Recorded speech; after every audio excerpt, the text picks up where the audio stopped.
Hey everyone, Andrea here. Welcome to Cardigan Makes. Today I have lots of knitting to share with you. This is my favorite kind of episode to do where we just sit and talk about all the things that I've made, what I'm working on, what I want to work on, and today I also have a little bit of an acquisition to share. So let's get into it. Here in Pennsylvania, it is freezing today. The wind chill is -17.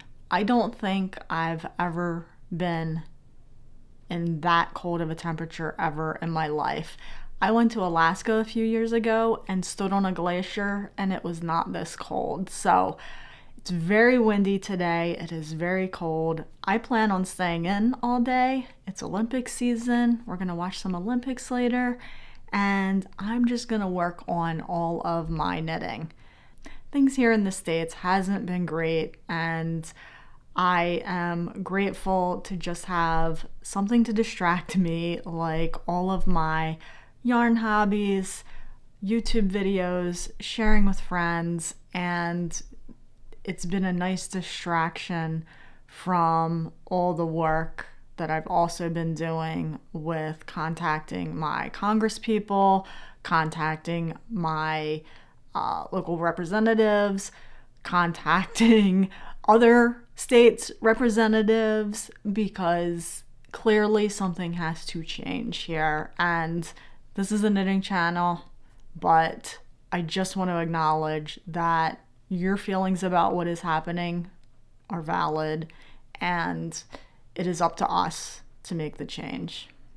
So up first, we can start with what I'm wearing. This is the Grid Gambit Cowl by Samantha Guerin, and I chose to make this in two different kinds of yarn. The kind of blush, creamy color is from Magpie Fibers. It's a singles base, and the colorway is called Stag Bunny, 100% merino.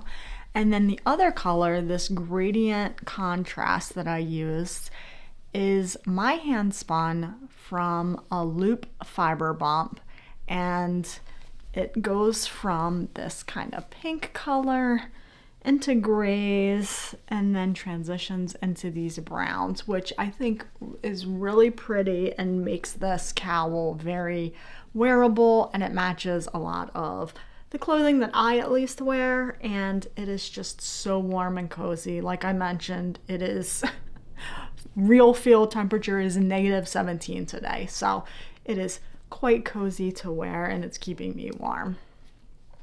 Since it's been a while since our last little chat, I do have a couple finished objects to share, and then I have one other one that is very close to being finished. So let's just start with those.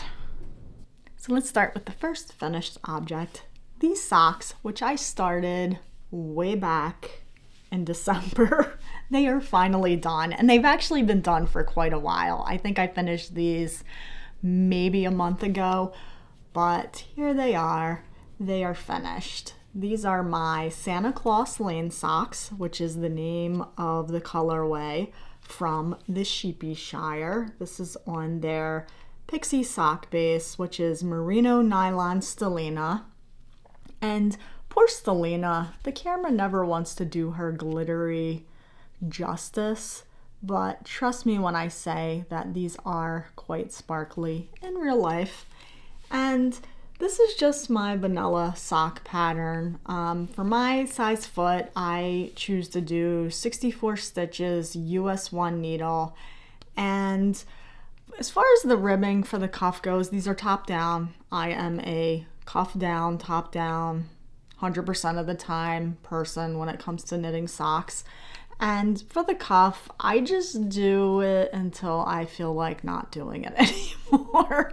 I never like really have a set number of rows that I do for the cuff. I like it to at least be an inch minimum, but for this one I probably did, it looks like about maybe 15 rows. And then what I chose to do for these is I have the String of Lights pattern from Sock Witchery, and that pattern has a really unique I feel like it's a unique heel flap and gusset, which has this little garter ridge here at the edge of the slip stitch heel. And what I found was that gives a little bit of extra ease in the heel, which works really well. I have a high instep. It works really well with the high instep. So there is that. I will definitely be using this heel and more socks. And the irony is I haven't even made the string of lights pattern yet. I still haven't. Maybe they're my next socks. We can talk about that in a bit. But I really like how these turned out. So when these were a whip, I mentioned that I did a little bit of color management at the gusset pickup and decreases because the yarn started pulling. This was a color blocked yarn, which had very sort of distinct areas of color. It was like green and then a blotch of white and then a blotch of red. So I didn't want that kind of pulling to happen throughout the foot of the sock. I liked this micro striping that it was doing here on the leg. So I just cut it, rejoined the yarn a little bit further down the skein to redistribute the color repeat, and then it went back into this really kind of cool micro striping. And I did that on both socks. This one, a little more noticeable than this one. But in any case, I really like how these turned out. And I know these are Christmas socks, and I understand that it is February, but I don't care. I wear my Christmas socks all year round. So those are finished and ready to be worn, and perfect timing because again, it is freezing here. So next up is another pair of finished socks. How amazing are these, y'all? Like, this colorway brings me so much joy, and these were really, really enjoyable to knit. I love the color stripe repeat, how it goes between colors and then these gray tones. I just love it. I would kind of like a sweater that looks like this, but I also don't want to do the yarn management for that. So if somebody can invent self-striping yarn that works with sweater circumferences, I know that's a lot of work. That would be a ginormous skein, probably a mile long, but I really love these. So this yarn is by Kirby Werby, and I had purchased this forever ago, probably 5 years ago. I don't even remember, but the colorway is called Hells to the Yes, and it is a 20 stripe repeat. The base is just called Old Faithful. It's a 75-25 sock base, which makes it a really good name for that because it is Old Faithful. And again, just like the other ones, I just used my regular vanilla sock recipe, US 1 needle, 64 stitches, and then I chose to do a shadow wrap heel on these. I really like a short row heel on self-striping socks because you can manage the colors a little better, and this is no exception. I just pulled out some black that I had in my leftover bin, and I think it worked well for these colors. Now, these socks are not matching. They are definitely cousins and not twins. I just didn't want to do the color management to get back to the repeat because it was a 20 stripe repeat. I would have had to wind off quite a bit of yarn to get the colors to match up for the second sock. But again, I don't care. I love these so much. Let's talk knitting whips now. A couple very near and dear to our hearts are having a baby early spring, and of course, like when there's a new baby, you have to knit for it, right? So I chose to knit the baby a sweater. Now, here's the thing. Since they're due in early spring, it's probably going to be too warm for the little infant to wear a merino sweater. So what I chose to do is I sized this up so that it will hopefully be able to fit the baby later in the fall and in the winter. So This is the French Macaroon pattern by Caro in the City, and this is a free pattern on Ravelry. And what I found interesting about this pattern is that it's written in a table format, and the sizes kind of go across the columns of the table, and then the instructions are down the side.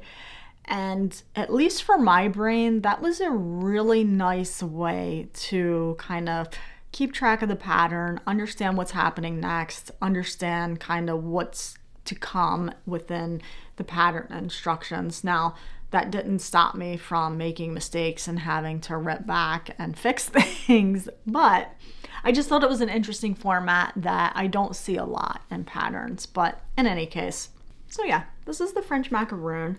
The yarn that I'm using here is some yarn that I dyed. I didn't really have anything in my stash that kind of met the colors that the mom really likes. So I went ahead and dyed this myself. This kind of cream color is the undyed yarn, and this is on a DK weight base. This one happens to be 75% merino, 25% nylon, and obviously super wash. It's a baby knit. I don't want her to worry about this. I want her to have him wear it and chuck it in the wash it up, and then not have to worry about it. So there is that. And this yarn looks very sort of solid, and I don't know if it's going to come up on here. It has the tiniest little hints of yellow and blue speckles. I just wanted to break that kind of sage green up a little bit and make it more interesting.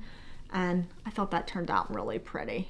So this is still a whip. As you can see, there's strands of yarn everywhere, and I still need to finish seaming it. But the construction is super easy and really fast to knit up. Once I really kind of dedicated time to this, it took maybe a week to get this far.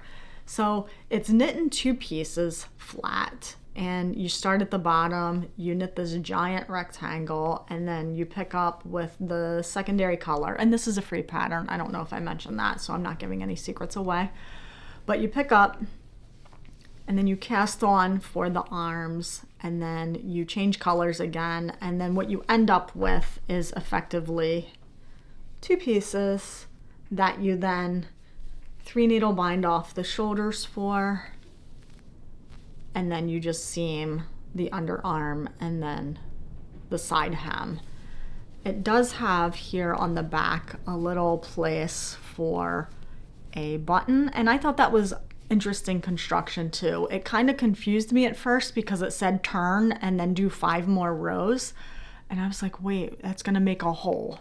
But of course they want to make the hole because, you know, little babies, their head sizes can be unpredictable, so it makes this little kind of easement that can be unbuttoned. Now, as far as the button, I'm gonna have to make sure I secure that really tightly so that it doesn't fall off and become a choking hazard.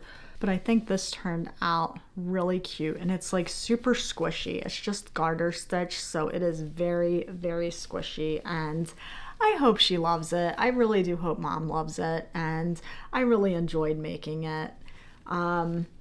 I do also want to make a matching hat for this, so if you have any suggestions for like cutesy little baby hat patterns, drop a link below for me. Drop the name of the pattern below. I found a lot, but I just can't decide which one would be the cutest with this.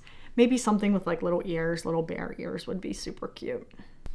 And I did dye 2 skeins of this DK, so I have an entire skein of the DK left, so plenty to make a hat, and then maybe even there'll be enough for little socks or booties to match too. So in addition to this sweater, I'm also in the process of weaving a blanket, and I'll insert a little bit of footage here of what that looks like. It is the Irish Meadows blanket draft by Tom Knisley. So in weaving, they don't really call them patterns, they call them drafts. I learned to weave from Tom Knisley. I took a class at Redstone Glen, which is owned by his daughter Sarah, and He's an amazing teacher, so knowledgeable about all things weaving, spinning. And for that, I'm using 8/4 cotton, which is effectively the equivalent would be like a fingering weight yarn, but it's 100% cotton. So again, she can just, the baby's gonna do what the baby's gonna do, and she can just throw it in the washer, wash it up, no big deal, easy maintenance. So the blanket is pretty much done at this point, but I had some extra warp on the loom that I am going to go ahead and weave just to have some like extra fabric, and then maybe I can like sew up a little pouch or something for her to carry around some little baby accessories with. Their baby shower is March 1st, and like I said, once I really dedicated time to this, it's worked up in basically like a week, which even for me, I'm a slow maker, that's pretty quick. But I'm already thinking about like what else can I make for this baby. It's the first grandchild of my boyfriend's brother. So this is like the first baby of the next generation. So to say that we're excited to have a new baby in the family is an understatement. Okay. Enough about baby nets, because I can just keep talking about those and you may not want to hear that. So let's talk about the next whip that I have. So this has been going on for quite a while, and it's working up a little slower just because I've been distracted by the baby making and the sock knitting, but I'm hoping to get this done sometime soon so that I can actually wear it before it becomes too warm. So my goal is sometime between now and, I don't know, maybe like the next month or two. But in any case, it is the Bubble Cardigan by Stephen West, and that's a paid for pattern on Ravelry. I think with the US conversion when I bought it, it ended up being like $8 US. And I'm making the size 47. There is a lot of positive ease in these patterns, so I didn't want something that had too much positive ease. I didn't want it to be like really oversized on my body shape, so I chose to go with the size 47.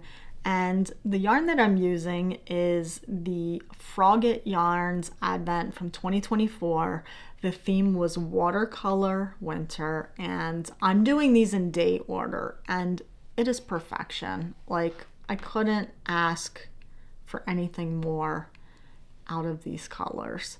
I was able to get to here before the next repeat started, so I will probably have about 1.5 repeats before I end up at the hem portion.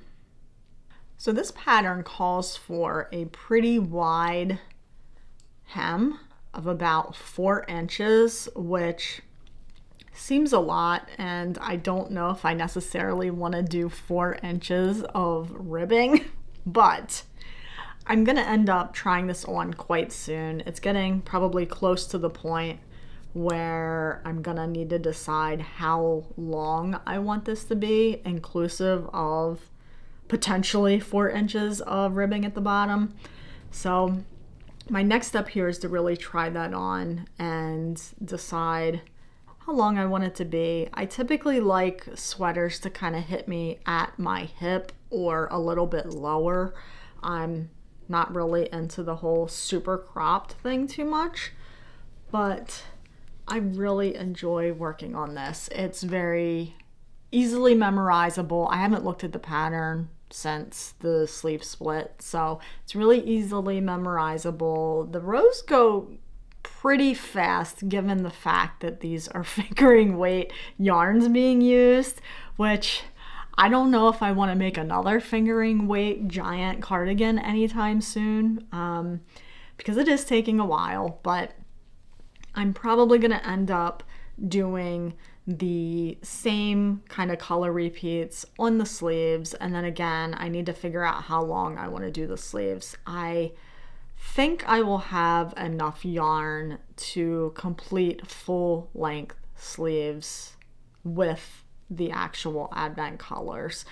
The amount of yarn called for in the pattern versus the amount of yarn in this advent, so the advent's 24 20-gram minis, I calculated it to be off by like maybe 1 mini's worth of yarn, but I also know that Stephen West is very generous in his yarn quantities or requirements, so I'm hoping I can get through the sleeves without running out of these colors.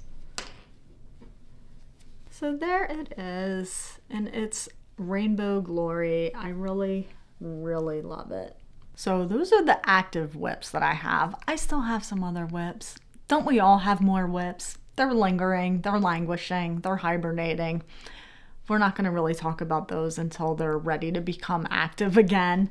But the thing that is helping me this year with really getting through these whips and my yarn stash, of which this is just part of it, this is not all of it.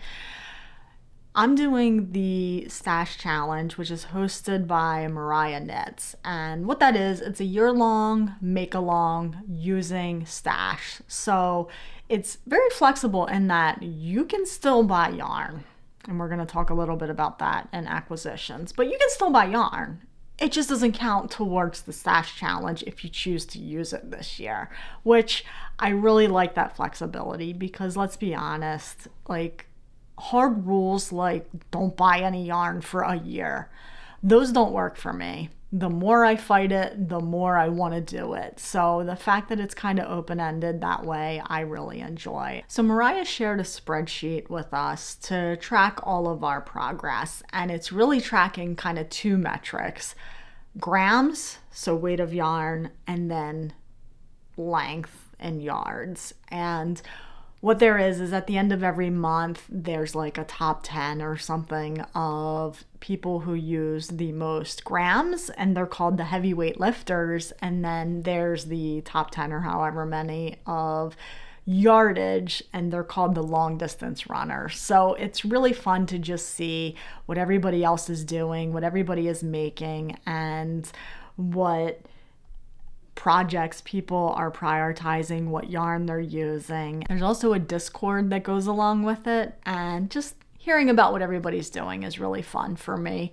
Also, there are challenges within the challenge. So there's little mini, and some of them go more than 1 month, but there's little mini challenges within. So from February to April, it's the whip along challenge, where you really work to try to finish a whip. And for me, for my whip along challenge, it's going to be finishing knitting this bubble cardigan. That's going to be my focus. So sometime between now and April, I'll hopefully have it done. They also have a summer top challenge coming up this summer, and I think that runs May to July. So I'm really excited to go diving through the stash. I know I have a couple top quantities of yarn, and I'm really looking forward to finding a pattern to go with it and enjoying that challenge. For upcoming knitting projects planned, let's chat about that for just a quick minute. Right now, I have no socks on the needles. I just finished these last weekend, and I've been so consumed by the baby sweater that I haven't cast any more socks on. But we're gonna do a little stash diving through the yarns that I pulled out over Christmas. I called it Christmas yarns. They're not all Christmas yarns. This was one of the ones that I pulled out, which is obviously not a Christmas yarn. But I have them in a bin over on that side of the room. I'm looking at it, and we're gonna find some yarn in there, and those will be the next socks that I work on. But then also, I really want to make out of, also this is from this Sheepy Shire, I really want to make the BF some fingerless mitts, and I'm trying to find a pattern. This is DK weight. I'm trying to find a pattern where it's not just the open hole for the hand, but there's actual individual fingers. And what I think I'm going to end up doing is just finding a glove pattern and then just stopping the fingers at the knuckle and binding them off and calling it a day. But he really wants something that actually has fingers. Now, the challenge there is he has giant bear paw hands. So I'm going to have to do some measuring and really find a pattern that's going to be able to work. But this is the yarn that I'm intending to use for those. This is a DK weight superwash merino cashmere nylon, and this was from their bargain bin at Frederick Fiber Festival in the fall. So those are what this yarn is destined to be, and because this is from my stash, I can use it for my stash challenge, which is exciting. I also still really want to start the Hearthside cardigan by Wool & Pine, and I have a giant bin of leftovers ready to go, ready to be organized. I still need to decide what colors I want to use, but I'm thinking of leaning towards pink for one of them, because when I show you this acquisition that I have, I just brought more pink yarn into my stash. So I want to use that, but I really want to finish this also. And I know if I cast on another cardigan like right now, this is going to get ignored. So I want to make a little more progress on this, probably at least get it to the sleeves before I cast on any other major garment. And then also, as far as plans goes, now that I finished the weaving of the baby blanket, like I mentioned. I'm just weaving some extra fabric at the moment, but I really want to get that off my loom and finished because I really want to weave some kitchen towels for my boyfriend's daughter. So I was going to talk about this in life stuff. I'll just talk about it now. Her and her partner, her boyfriend, they bought a townhouse, so their first little house, and I really want to make them kitchen towels. I think that's going to be fun for them to have some nice homemade kitchen towels to use in their new kitchen. Let's talk acquisitions next. So this is the Chelsea Luxe Surprise Valentine mini skein box from Chelsea Yarns, and I had zero intention of buying any yarn really anytime soon. Obviously, I have enough, but when I saw that they posted this, and I'm not really, despite the fact that there's a Valentine's bag right here that I made last year, I'm not really into Valentine's Day. Like, we don't go out to dinner because, you know, it's crazy busy and expensive. And like, we just don't do Valentine's Day. We're not those people. But I saw the theme. This is a pink themed mini skein box. I love mini skeins. I also just really wanted to try Chelsea Yarns. I know Christina and Tad set up at Yarn Centric. They're going to be there again this year, and I've looked at their yarn, but I've never purchased it. So this will give me a way to kind of try the yarn, see if I like it, and then if I do, then maybe I add some things to my Yarn Centric list. So let's do a little unboxing here. I have not opened this yet. I undid the tape and that's it. I have no idea what's in here. We're all gonna be finding out together. I'm gonna try to do this so that I don't dump it everywhere. So this is what's there. Some confetti, a little note card, and it says Happy Valentine's Day, love Chelsea. And this is the kind of theme of the box, Victorian Rose. How pretty is this? I love pink so much.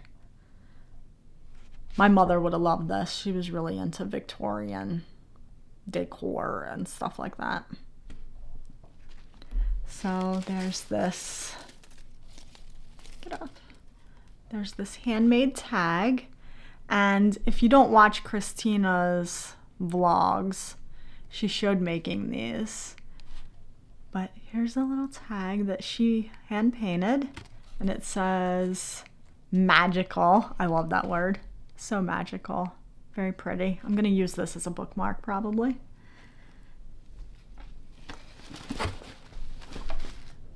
Okay, let's see what's in here. I'm gonna I'm gonna pull all of this like confetti stuff out. It's all over the floor. It's going everywhere. Okay. Pretty tissue paper. And then here it is. So let's see what we have. Ooh, I'm gonna have to put this down. So there's 3 of them. So 3 packs of tea. Tea with me. I've not heard of this brand before. So this one is fruit and berry oolong. BF's gonna fight me for this. He loves berry flavored tea. And these 2 are hibiscus rose. Know what I'm having later. Oh my gosh. It's a pack of gummies, and we love gummies here. These are soccer bit gummies, and it's the Love Gummy mix, which is totally funny. So yeah, I don't know if you can see in there, but they're all pink, red themes. And it says here on the back, celebrating love in all forms, which I love. We should be celebrating love in all forms. Well, that was a nice surprise. I was just expecting yarn. Oh, something else. So this is a candle, and I believe Tad pours these himself. Chelsea Luxe chocolate covered strawberries, and I can tell you I can smell it already. It smells like chocolate covered strawberries for sure. And it's just plain white. That smells delicious. More confetti that I'm gonna get out of the way. Lots of confetti. Okay, here are the yarns. Look how pretty they are. Let me get those up there. Look how pretty these are, y'all. So pretty. I'm gonna pull them out and probably get this confetti everywhere. My one note would be less confetti. It's everywhere. And it's stuck to the yarn. Okay, I'm not gonna try to pull it off, but let me try to get some of it off. So it's 10 mini skeins. Here's the first 5. I love that this one just has like hints of pink, but other colors in it. Ignore the confetti. I'm not gonna be able to sit here and pick all that off right now. Pinks and reds. This one. Oh, this one's pretty. The pink's on like a creamy yellow base. Very mauve. Oh my gosh, the confetti. Here's the other 5. These get a little more colorful. This one has some greens in it with the reds. This one's really pretty. And then we have this kind of red one. So yeah, here are all the yarns. I'll try to insert a picture of these once I pick all of the confetti off, and I'll lay them out and get a good picture to insert so that you can see them all together. But yeah, these are a fingering weight. I think they're 75-25, maybe 80-20, I don't remember. But we had the choice of this or a stellina base, and I just went with the regular this time. But really pretty. I like the color choices and the various dye styles. So there's some speckles, there's some variegated, there's some semi-solid. So I like the variety. But these are really pretty. And what I want to do with these is include these possibly in the hearth side cardigan that I want to make, since I'm thinking maybe pinks for that. But I think that would be perfect. So 2 weekends ago, I participated in Maryland Sheep and Wool's virtual Winterfest classes, and they were so good. It was, I think they were $49 a class, and they were held through a platform called Lesson Face that they use. And they were just over Zoom, though. That's the kind of mechanism in which we met together. It was over Zoom. And I had originally planned to take it was like a spinning planning class, like how to plan out your spin sort of situation with Jillian Moreno, but she ended up having to cancel the class because she was having surgery. And good to know that she's feeling better. I'm in Jillian's Discord, I'm in her Patreon, and she's feeling better now. But that meant that I had a credit and I wanted to take a different class. So I ended up taking Spin a Sweater's Worth of yarn with Amelia Garipoli instead. And it was really all about how to plan out a sweater spin. A sweater spin is my dream project. I want to spin for a sweater so bad. Maybe this is the year that it happens, y'all. Maybe that can be my Tour de Fleece project. I don't know yet. But we basically had to come with a pattern idea in mind, and then we talked about all the things that needed to be considered, what to think about as far as fiber content. Obviously, if we're making a sweater, you don't want something that's necessarily going to be super soft because it'll run the risk of pilling. And we talked about plying options for a sweater and how you want something that is soft and a little drapey, but not like rope either. So we really learned all about that, and I feel like I got what I needed from it to really start to plan out doing that dream sweater spin. And the pattern that I had for my reference is the Traveler hoodie by Andrea Mallory. And what I want to do, because that's a sport weight, and I don't think I've ever spun a sport weight before, but what I want to do is a 3-ply sport weight for that sweater, because it's very much like a hoodie. It's like a sweatshirt. And if you don't know me in real life, I wear sweatshirts every day. So I really want to knit something that can be that sweatshirt style for me, but I also want it to be strong enough and structured enough to stand up to a lot of regular wear. I don't want to use merino for that. What I'm thinking is I have some BFL in my stash, which will also count towards the stash challenge, by the way. I have some BFL in my stash, so I feel like I want to spin that up. I may do some dyeing for it. I don't know, but really excited. The class was amazing. Amelia was so knowledgeable. She took a lot of questions from folks, and the way the classes worked is that you have the recording available to you for like the next 30 days, so I can always go back and watch it again if I need to. The second class that I took was with Maggie Casey, and this is the first time I've ever had a class with her also, and it was called Plying Tips and Tricks. She really talked about different ways of plying, and it really kind of related back to that prior class that I took about sweater spinning. So what type of ply is best given what you want to make with it? And the yarn that you spin for socks may be very different than a yarn that you spin for a shawl or a yarn that you spin for a sweater. And she really kind of talked about that, but then also all of the mechanics of plying. So twist angle, control cards, measuring the yarn, making your singles based on how you plan on plying them. So the way you spin a single for a 2-ply may be a little bit different than how you spin a single for like a 3-ply or a 4-ply.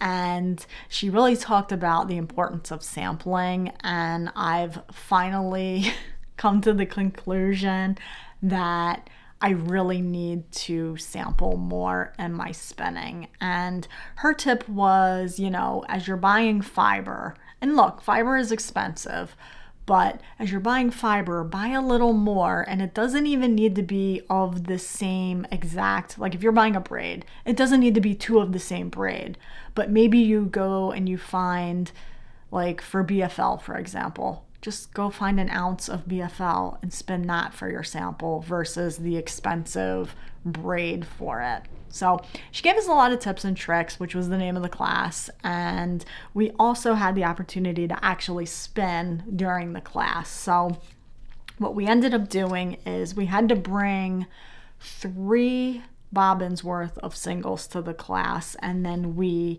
spent time learning about the different plying techniques and then actually plying them. So the ones we worked on in the class, so just the 2-ply, right? Regular 2-ply. If you're a spinner, this is probably your go-to, which for this one, I did 2 Z singles and then plied them together S. And it's just this like kind of purpley blue fiber that I had laying around. We also did a 3-ply chain ply, which I've done this before. This is chain plied because I wanted to keep those color gradients together. So I did this as a chain ply, but this is a 3-ply chain ply. And then we also did a regular 3-ply, which this is just 3 singles spun Z and then them plied all together at the same time S. And this one is very much over applied, and we did talk a lot about measuring the treadles, measuring the ply angle, and how that affects the final yarn. And this one is very much over applied, by the way. And these are unfinished though. I've not finished any of these. And then this one is also a little bit over applied as well, but this is a 4-ply cabled yarn, which is where you have 2 singles spun Z, 2 singles spun S, and then you ply Z. So the one that we didn't get to that I wanted to try was crepe spun, but I have some of this fiber singles left over, so I can always do that whenever I can. And then she also did talk about opposing ply, which is what I did for the hand spun socks I made over the summer for Tour de Fleece. And then lastly, for Winterfest, there was a free lecture with Jill Duarte of Hip Strings, and she just really talked about a year in the life of a fiber artist and independent dyer. So if you're not familiar with Hip Strings or Jill's work, she does a lot of dyeing. She does a lot of the support for the Ply Spinners Guild that I'm a part of. So when we pick a project to work on, you can get the supplies from Hip Strings. She makes them available, so it makes it really easy to kind of keep up with the Ply spin along projects. So I'm still waiting to see what classes Maryland Sheep and Wool is going to offer for their in-person workshops at the Maryland Sheep and Wool Festival that's coming up in May. I haven't bought my yarn-centric tickets yet because I want to see the classes first, because there is overlap on that Friday before Maryland Sheep and Wool between yarn-centric, which is in Frederick, and the Maryland Sheep and Wool workshops, which are in primarily it's like Columbia and then also at the fairgrounds itself. So really want to see what those classes look like, see if anything's interesting. If there is something interesting, I will definitely be signing up. So as far as life stuff goes, like I said, the kid has bought her first house. We are so proud and excited for her. Like, I don't know. She's not my child, by the way, but she's been in my life since she was 10, so she sort of feels like it, but just really proud of her. They're really just getting settled there, and we are going to be giving them our furniture. So, I mean, they're starting out, right? Like, they're not going to be able to have the money to go out and buy a lot of things. So we're giving them our furniture, and then we went and ordered new furniture last weekend, and that was an experience. So we went to a local place.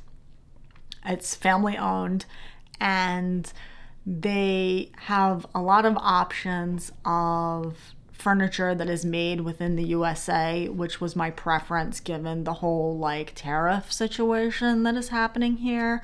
So I found what I liked. It is made within the country. So granted, they're still probably ordering supplies from overseas and being impacted by tariffs, but the actual finished product is still coming from within the country. So there's not added tariffs to it for that. But just picking out furniture is very overwhelming. I don't like making big decisions like that. And to add to it, they allow you to pick what fabric you want for the furniture and the pillows that come with the furniture. And the saleswoman brings out this giant swatch book of, it had to be at least 500 swatches of fabric. And she's like, okay, pick which fabric you want. And it was very overwhelming. I narrowed it down to like 5 that were all basically the same color. And I told her, can you please pick one because I'm overwhelmed. I can't decide anything else now. So she did that. She was very gracious. She was very sweet. And she helped us pick out the fabric. And then also she helped us pick out the fabric for the pillows because that was more decision making that I just didn't have capacity in my brain to do at that point. So that'll be coming probably in the beginning of March, which means we're going to have to pack up our furniture and drive it 2 hours to the townhouse for the kids. And then in other life stuff, just my work has been very, very chaotic lately for the past, I'll say, since November, it's been very chaotic. So we have a new CEO. I've been placed in a new organization, and I'm now getting assigned like brand new projects, and I'm still expected to maintain the work that I'm doing, which is going to be a different conversation that happens very soon here. But it's just really overwhelming, and that takes up so much space in my brain that I just really haven't had the brain power or mental capacity to think about other things. And that's really impacted me coming here with you to talk about all of this stuff that brings me so much joy, like yarn and knitting. But I'm really trying to keep those two things separate in my life. And part of the problem is the room that I'm doing this filming in right now, like right here, this room, over there is my work desk. Over here is my creative space. And I feel like I need to separate these two things because just sitting here talking to you guys, like I can see the work computer and I don't even want to see it. So I may end up having to like rearrange some rooms and some furniture and some organization here to kind of make a clean separation between my creative life and my work life.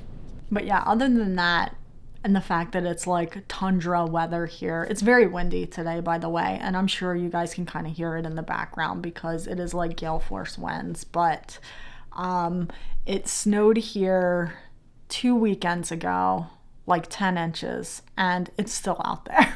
Like, it hasn't been warm enough to really melt. So we're a west-facing house, so the front of the house does get that warm afternoon sun, so it's melted a little bit out there, but out back, it's just still like 10 inches of snow. I'm over it. I'm ready for spring. As far as watching, what have we been watching? We have finished all of the previous seasons of The Traitors, and I just really enjoy that show. We watched all of them. So we watched all the prior episodes of the US season, UK, Australia, New Zealand, and then now we're watching the current season of Traitors. And it's just so good. I love the dynamic of people who are, very different people. They have a very sort of broad background of experiences, and they're being forced to work together. And I love witnessing that dynamic. It's so fun. And of course, it is February. It is Olympic season, and the opening ceremonies of the Olympics in Milan Cortina was yesterday. And we've already watched some curling, we've watched some ice skating, and next up we really want to watch the luge. So we have a local young woman. Her name is Summer Britcher. She's from the local area here, and she's in the luge, so we really want to watch her. Now, we don't know her personally, but it's fun to just have that kind of local connection to the Olympics. So we'll be keeping an eye out for her events so that we can watch it. And of course, I'm DVRing everything, and my DVR is going to like fill up probably because I said just record everything and then I'll go find what I want to watch. So this was probably a longer one than you're used to. I really usually try to keep these videos to less than 30 minutes, but I think this is going to be a longer one just because it's been so long since we've chatted and I had a lot to share. So if you made it this far, thank you so much for being here. I appreciate you for watching, and leave a comment below. What were you working on while we were talking today? Share your current whip below, and maybe you can help give me some ideas for some baby hats and then maybe some gloves for this lovely yarn that I want to start next. Thanks for watching. I'll see you next time. Happy making.